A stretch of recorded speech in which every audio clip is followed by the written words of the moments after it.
मामा तपाईहरु पछि आउनु पर्यो हामी कहाँ छौँ रे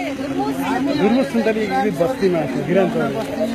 पुनर्निर्माण परियोजना अन्तर्गत ब्लक बी मा छ ब्लक बी मा काम अनि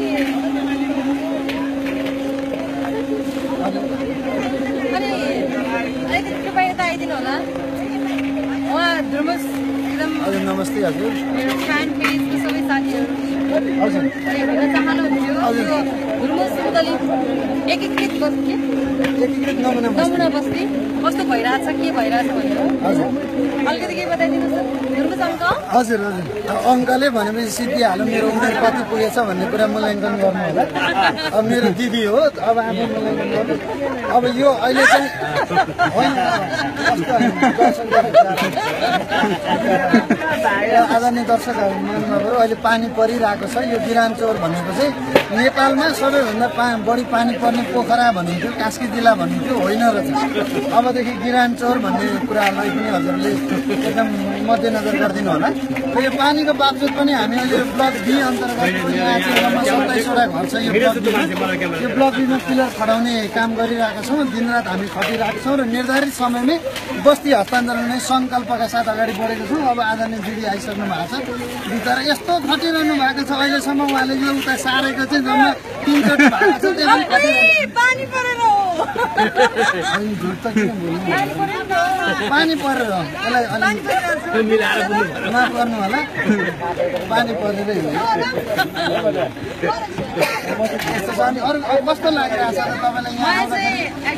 यहाँहरूको जानकारीलाई उहाँले चाहिँ यो समग्र कलाकारिता क्षेत्रकै यो साझा अभियान हो र यो अभियानलाई चाहिँ उहाँले 1 लाख रुपियाँ सहायता पनि गर्नुभएको थियो आफूले सहायता गरेको ठाउँमा आउँदाखेरि तपाईँलाई कस्तो अनुभव भइरहेछ कस्तो अनुभव मलाई एकदम प्राउड फिल हुन्छ मेरो भाइले एकदमै राम्रो काम गरिरहेछ हाम्रो कला क्षेत्रमा सरी भाइ बुहारीले र आज एकदमै मनबाट मेरो भाइले गरेको ठाउँ कस्तो रहेछ भन्ने हेर्न आउँदा एकदम गाह्रो पनि भयो बाटो एकदम अप्ठ्यारो रहेछ अनि हाम्रो यहाँ यस्तो फड्काका छन् उहाँ दाइले चाहिँ हामीलाई यहाँसम्म ल्याउन मद्दत गर्नुभयो हाम्रो गाडी यहाँसम्म आउनलाई अलिक कठिन थियो उहाँको अलिक ऊ रहेछ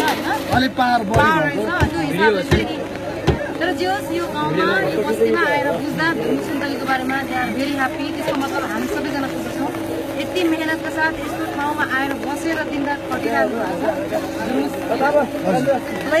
धुर्मुस भने फेरि अर्को थाहा भयो नि हजुरलाई घरकै लागि हो धुर्मुस यो जमिन सम्मान पर्यो खोक्का गर्नु पर्यो भने धुर्मुस नै हो त्यो नामै त्यसरी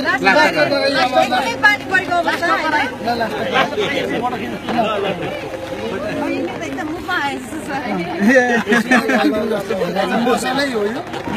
अब हामी यहाँको जानकारीका लागि अब माल सकिसकेको अवस्था छ अब हामी अर्को ब्लक सी तर्फ जान चाहन्छौँ ब्लक सी ल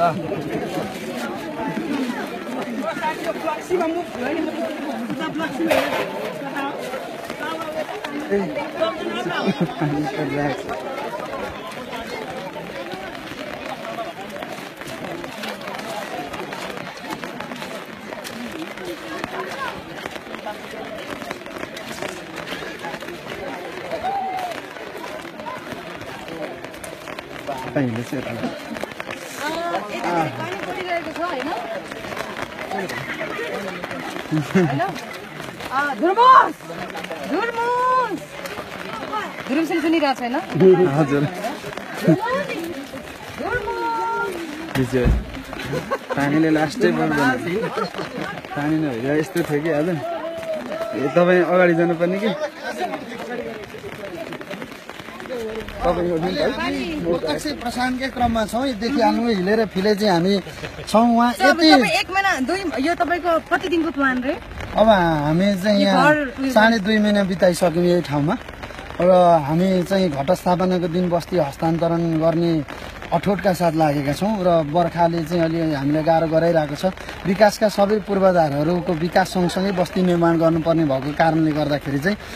जुन इस्टिमेट गरिएको थियो अब लागत पनि अलिकति बढी लाग्ने पनि देखिएको छ। तर हामीले इस्टिमेट बजेट चाहिँ 5 करोड भनेको थियौँ, त्यो बजेट पुरा भइसकेको छ। सम्पूर्ण सहयोगी मनहरू, सङ्घ संस्था, व्यक्ति विशेष सबैलाई विशेष धन्यवाद पनि दिन चाहन्छु। हामी माथिको विश्वास हो, यो विश्वासलाई एक रति पनि घात नगरिकन सही तरिकाले हामीले यो एकीकृत बस्ती विकास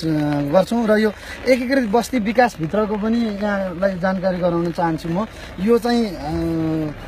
प्लान गरेको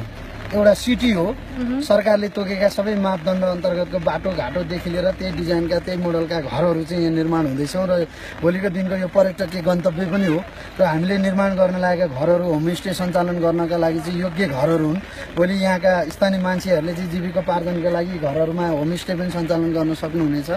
र हामीले चाहिँ पानी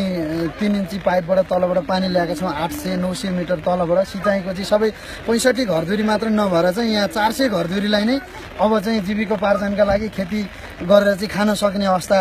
भएको छ। यस्तो छ। अब अहिले टाइममा अपडेट हाम्रो भइ नै रहन्छ। यति बुझ्नु न। अब हामीले फेरि अर्को पिलर खडाउने काम भएको छ सबै घरमा। र हाम्रो नारा हो राष्ट्र निर्माण तपाईँ हाम्रो अभियान, राष्ट्र निर्माण तपाईँ हाम्रो अभियान। धन्यवाद।